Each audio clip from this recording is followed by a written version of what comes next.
Okay, over lockdown, once got by really without doing a bit of bulk cooking and freezing. Things like chili, spaghetti bolognese, curries, casseroles, all sorts of things. So I've always got food in the freezer for evening meals. Cooking batch, so I have a day where I just cook a shed load of chili and shed load of spag bol and all that sort of thing, and we're getting a bit low, so I'm going to do a chili today. So I thought I'd run you through things. Really simple, a lot better for you than what you'd buy ready made.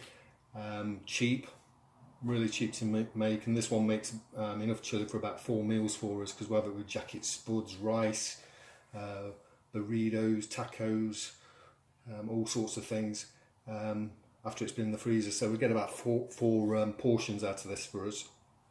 So all you'll need for this then is vegetable oil.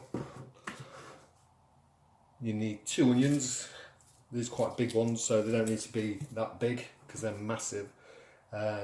2 cloves of garlic, a pack of beef mince for Allen Newton. This is Aldi beef mince. In fact, all my ingredients are from Aldi. That's a 500 gram pack. We need a tablespoon of plain flour, which is just about what I've got. I'm running out of flour, can't buy it for toffee. We need some tomato puree. We'll just get out the fridge.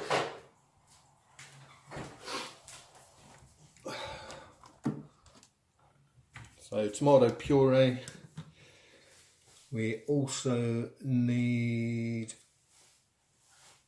a beef stock cube. So I've just got a stock pot. You can use an octo cube or something like that. A tin of chopped tomatoes and some hot chili powder. So you need about a teaspoon of hot chili powder. Depends how hot you want your chili. I just use, if you don't like your food too hot, just use a teaspoon of hot chili powder. We like our food nice and spicy here, so I'm going to be using hot chili powder. I'm also going to be using crushed chilies, and I'm also going to be using fresh chilies as well, because we do like our food spicy. You might want to put a green pepper in. I don't use green pepper. I find it goes a bit mushy when you freeze and stuff, so I don't put green pepper in. You then want a tin of either red kidney beans, or what I use are the mixed beans, again from Aldi. They've got like a selection of 3 or 4 different types of bean in, and I just like those a lot better. So you've got your beans, and that is it. That's all you need for a chili. And I think if you were to do that shop at Aldi, you're probably looking at all of those ingredients, maybe come into, you know, some of them are stock cupboard ingredients like your herbs and your oil and stuff, and your tomato puree you might already have. But I was saying if you're buying all that from scratch, really, you're probably looking at spending 4 or 5 quid, if that. As I say, some of the ingredients are going to last a lot longer than just for the one chili. So I'll just run through those ingredients again. You need some vegetable oil, 2 onions, 2 cloves of garlic, a 500 gram pack of lean beef, a tablespoon of plain flour, 3 tablespoons of tomato puree.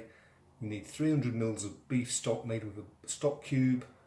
You need a carton or a tin of chopped tomatoes and a teaspoon hot chili powder, a teaspoon of Italian seasoning or oregano, a large green pepper if you want to put a pepper in it, chopped up, a tin of either red kidney beans or, in my case, mixed beans, and that is basically it.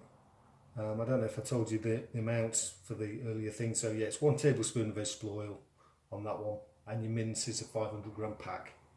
So they're your ingredients. Okay, so the first thing I'm going to do is chop and peel our onions and garlic. I cheat a bit. Best tool ever bought, food processor. This is a really old one, got it second hand, and it wasn't too expensive at all. I think I got it for about 10 quid or something stupid. But we're just going to basically chop our onions and garlic. Now you can do this by hand. As I say, I do it in the food processor. I just pulse it a couple of times to break it all up. So I've cut the onions into quarters. If you're doing this by hand, just slice them and then chop them finely.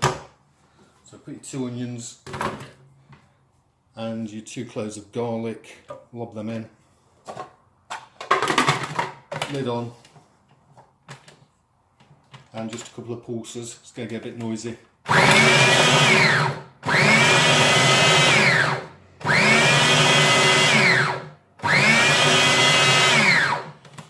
So 4 pulses, and we should find that job's a good one. So have a quick look at that. Should find that's nice and fine. So if you doing this by hand, you need to sort of chop your onions or slice your onions so they look something like that. Okay, next step then, in a pan, large frying pan, or in this case I use my wok. I use my wok for absolutely everything. I just leave it out on the hob because I use it every day. I cook everything in it: casseroles, spag bowls, stir fries, you name it. Even fried eggs and bacon, they all go in the wok. So what we're going to add to the wok is a tablespoon of oil. I don't measure out, that's just a glug to me. So a glug of oil. Get the hob on.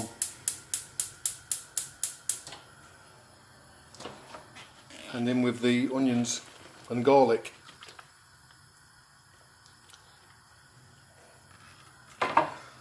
Okay, you're going to lightly fry and soften your onions and your garlic now for about 5 minutes. Okay, don't play around with them too much, just get them coated in the oil.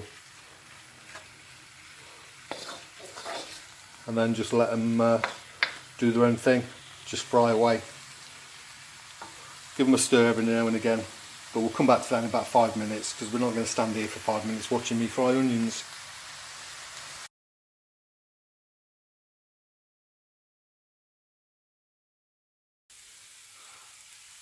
Okay, after about 5 minutes your onions will be softened, so don't burn them, don't brown them off, they're just nice and soft. And what you would now do is add the mince and brown the mince off, but I do something a little bit different. So I'm going off piste with this. I'm just going to put the onions in a bowl for a minute. Okay, that's the cooked onions then. So what we're going to do now is just go back to the wok or your pan, another glug of oil.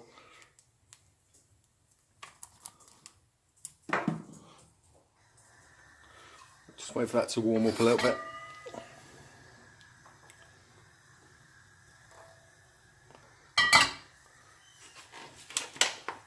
And then in with your mince.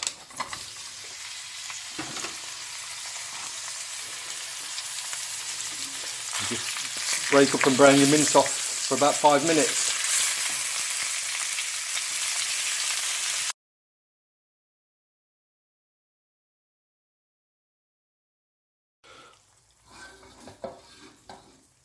Okay, after 4 to 5 minutes your mince will be browned, but you'll find it's full of oil that's come out of the mince, and I don't particularly want that in my chilli. You can see there's quite a lot in there.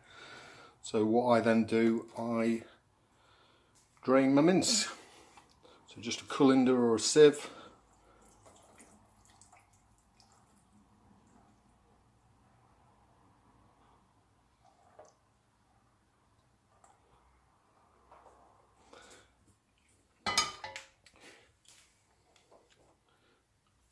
Try and do it one-handed. And just drain off your mince, and you'll see there's a load of fat in there that you really don't want in your chilli. So the mince will be dry.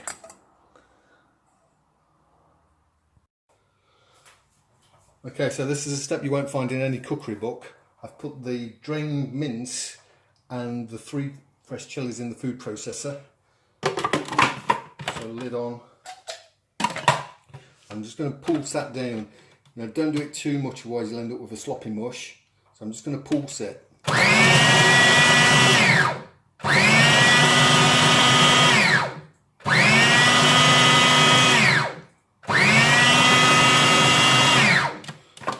And then just check on it. Yeah. Just do one more.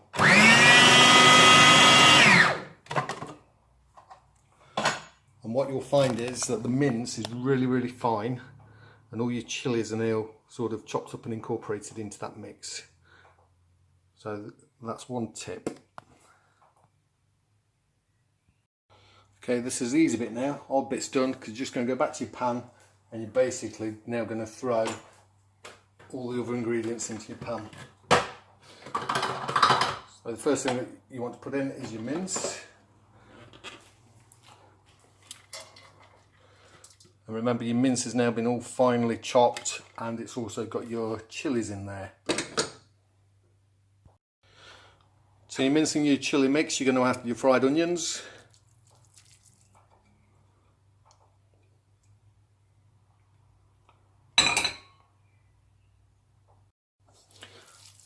Okay, give that a good mix.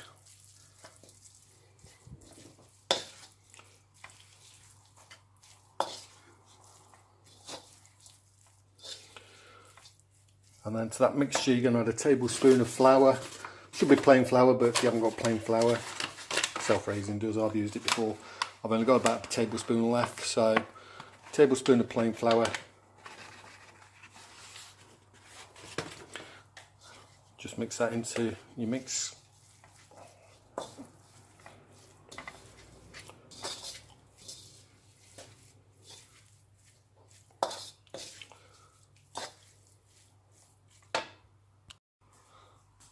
Next thing, I'm going to add 3 tablespoons of tomato puree. To me that's just a really good squirt, so 1, 2 and 3.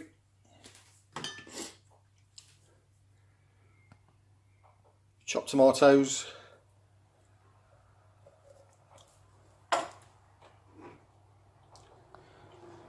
your beef stock,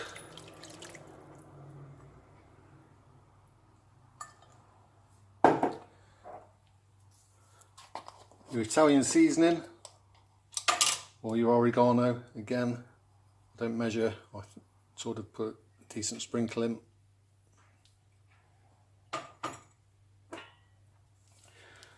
That's where you put your chili powder in. So if you want it mild, you wouldn't put the fresh chilies in earlier on, and you want probably only about a teaspoon of chili powder. Again, I'm not going to measure. Just going to give it a good sprinkling of hot chili powder. I'm probably putting about 2 teaspoons in, I think, for me. And then the final thing I put in is a sprinkling of crushed chilies as well. So dried chili flakes, a good sprinkle all over those. You get different depths of chili heat.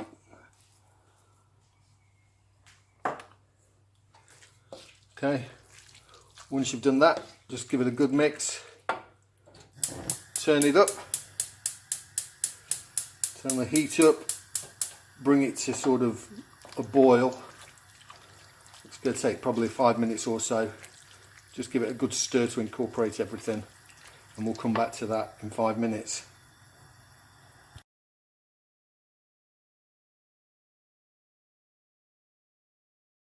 Once your chilies come to sort of a boil, just turn it down a little bit, give it a stir. Now if you're doing this on the hob, what you want to do now is cover the pan, put a lid on it or something like that, and just keep it on a low sort of simmer, very low heat, don't be letting it burn, and just let that bubble away for about 30-40 minutes. And then you'd come back to that and you would add your chili beans. Now I do mine a little bit different again. I don't do mine on the hob, I put mine in the slow cooker. So once my chilies sort of come to a bubble, okay, we transfer it out of the wok and we're going to put it in the slow cooker. So I'm just going to do that. Okay, I've transferred the mix from the wok into the slow cooker. So all we're going to do now, lid on, going to set it to a high setting, and I'm basically now going to leave that to sort of just simmer away for the next probably 3 hours or so. So I can get on with other stuff now.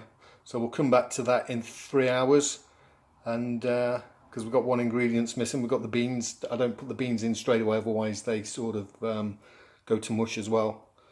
So I've left the beans out. If you're doing this on the hob, you'd simmer it for half an hour, 40 minutes, and probably add your beans about 10 minutes or so before that time's up, so that they warm through and everything else. So you're virtually done there. You can get on with other stuff, have a beer and have a chill.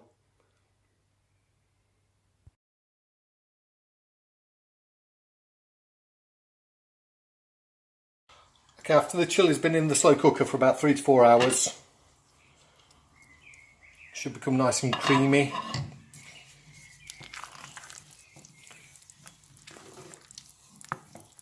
If it's a bit too thick, just leave the top off for half an hour or so to get rid of some of the liquid. That'll thicken up, but that looks good to me. If you're doing it on the hob, it'll be like this after about half an hour, I suppose, but I leave it in the slow cooker, like I say, for 3 to 4 hours. So if you're doing it on the hob, after half an hour, 30 minutes, if you're putting green peppers in, just cut your green peppers up into chunks and throw that in after about 30 minutes. I don't put green pepper in mine. The other thing that you want to then put in are your beans. So again, these are just mixed beans, so like a variety. I'm going to stir in. So if this was on the hob, you'd now have put your beans and your green pepper in, and you want to just let that simmer for another 10 minutes. If you're doing it in the slow cooker, once you put your beans in, really half an hour in the slow cooker just to warm them through should do. And that is your chili done. That's it. I get about 4 family servings out of that. If you let it cool, and then I put it in freezable bags or foil containers and freeze it. And that's it. Dead simple. And there you go. There's your finished chili. Enjoy with nachos, rice, burritos, all sorts of stuff. Lovely.